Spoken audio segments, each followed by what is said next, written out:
Right, morning Al. Yeah. How you doing? Today, All I've seen you. well, a lot of people say that. I'm with Alan Robinson, who's the Police and Crime Commissioner candidate, independent candidate, standing in the Thames Valley elections. So I thought it'd be good to ask him a few questions so that people can see who he is, see his personality come through in the questions, see his passion for the role, and so that makes it a lot easier for people to vote for you then, doesn't it? People have got to see. John, I would like to take this opportunity to thank you for giving me this opportunity. You're very rarely given the opportunity to say, you're just bombarded with questions without ever being able to articulate your argument, the points that you want to make. I really am grateful. No, not a problem, mate, not a problem. But I mean, well, we've all been, I say all the guys who've stood as independent candidates in the past for council or for whatever, they've been through the ring mill and we know what it's like. And this is you coming to it for the first time, isn't it? So there's a lot of pressure with that. Very much so. And a lot of, personal doubt comes in when people start hitting you from all these angles, and you've got to build yourself Very up. much so. I see. Thank you so much. You're exactly right. Supporting, help you through that on this little journey as best they can. It's so let's get going. People are getting bored now. They're switching off in their droves. So why are you standing? I'm standing because I was a police officer for 25 years, absolutely front line in a very, very busy city centre, Oxford and the surrounding areas with massive social problems. And I could see that policing wasn't serving anybody. It doesn't serve you and it doesn't serve me, and it certainly doesn't serve the officers. And I thought, we've got to turn this around. We've got to get them back on the beat, get them using their common sense and discretion, engaging with the public, finding out what the problems are, and raise the morale of the staff. Yeah, so frustration of actually being part of the force and knowing what that's all about and seeing it not performing as you'd like to see it was the main driver. Precisely right. So what rank did you get to in the police? I had a meteoric rise to sergeant, which is it's widely acknowledged to be the most important role in there, because you can influence the constables and raise their morale, and you can also influence going up to the inspectors and above. So 25 years. It's the best rank in the police service. 25 years active service at the coalface. So Very you were dealing with real people in real time. You weren't involved in the whole political agenda upstairs and then dealing with the politicians and all that. You were at the front coalface doing the real stuff. So you know what it's like. You know what is actually needed in this world. So what are your thoughts on it all being, with the post being a party political post? What's your thoughts on that? Obviously, I think it's absolutely awful. I think it's been an absolute failure. I think when you've got a political party or politician in there, they lose sight of who they're supposed to be serving. What's happened is that morale has gone down. In a recent survey, it said that 72% of serving officers believe that the morale was low. 56% of officers within Thames Valley Police wouldn't recommend it to anybody else. It has been a failure. It's hard to identify where it has been a success. And it's about time we looked after the officers so as they can go out and look after the people they should be serving. And it's as simple as that. And I think we've lost sight of who we should be serving.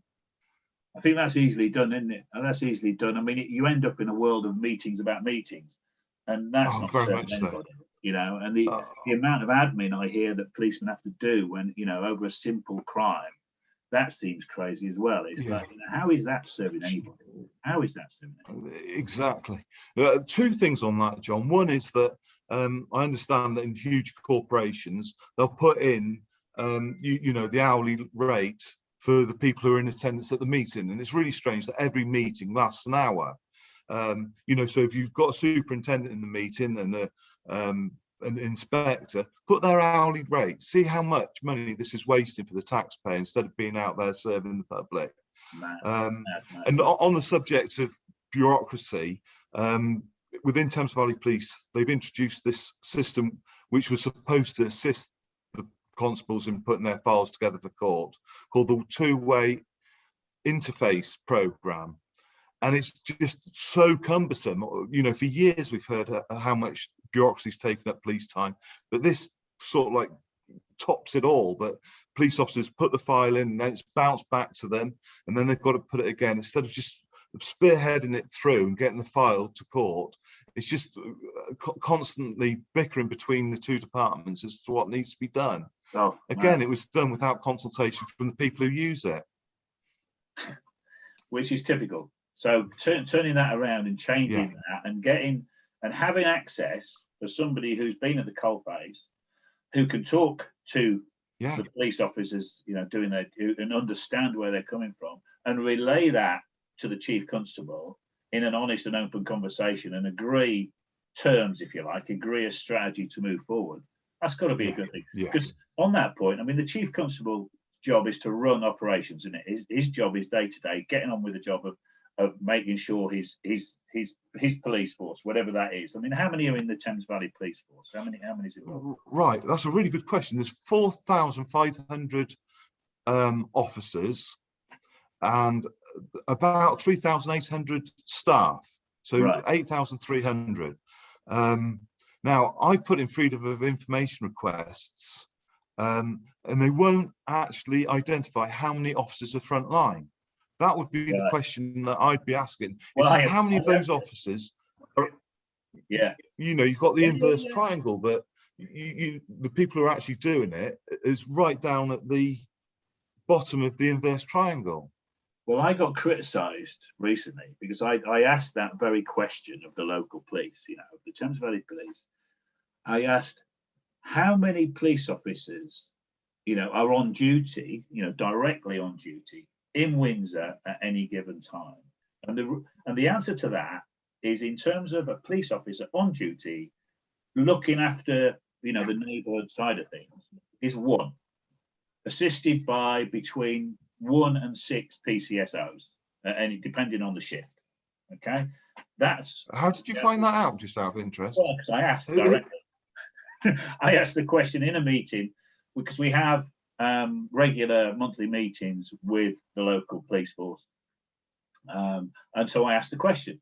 But then it got shot down in flames because it was as if I was inferring that there was only 1 police person in Windsor. Well, obviously there's those doing bigger jobs and there's other missions in play. So there's a, you know, like you said, there's 4,500 coppers available, but you know, they're not in Windsor right now looking at neighbourhood policing. Do you know what I mean? There's 1, and this is the problem. And we had, until recently, wardens. You know, we had a team of 18 wardens, which has been culled back, but they, to me, are the people who were doing the job that the Bobby was doing years ago. Exactly right. Exactly right. Precisely right. Supporting them and trying to keep it, but you know, I'm very limited in what I can do. Now, let's listen to you now about what, you know, because obviously the PCC role is a strategic role. So give us your manifesto. Give it, what would you bring to this, and what would your main strategic points be? Thank you so much, John. I've been waiting to say this for a long time. I've got 5 points, and the 5 points is that we've got to get the Bobby back on the beat. We've got to allow them to use their common sense and discretion instead of chasing these meaningless targets. Thirdly, we've got to have more community engagement. We've got to listen and act upon the concerns of the people that we're supposed to serve, and get the police officers in the right place at the right time. Fourthly, we've got to raise the morale of the staff, and I've discussed that already with you. And fifthly, we've got to be free from political interference. We've got to be allowed to get on with the job that we're supposed to be doing. Yeah. To me, it's as simple as that. Well, that just sounds very clean to me.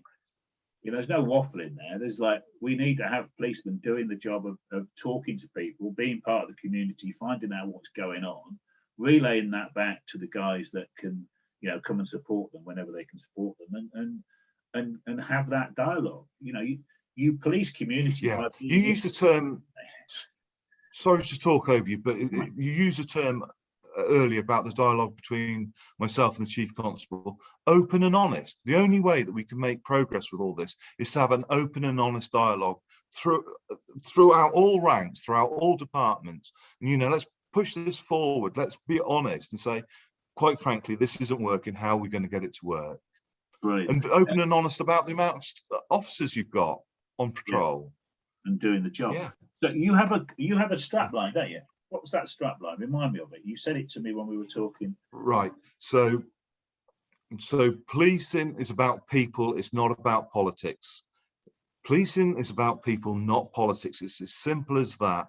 We've got to put people at the top of our agenda, listen to what their concerns are from all communities. Everybody should have a say in how policing's done. Policing is about people, not politics, and it's as simple as that. Thank you for giving me the opportunity. So what do the people have to do now, the active steps they can take now, I see two. There's the one of coming out to vote on the day, right? And that's the 8th of May. What day is the election? 6th of May. 6th of May. Thursday, the 6th of May, John. Yeah. Thursday, the 6th of May. So people have got to get out on the 6th of May.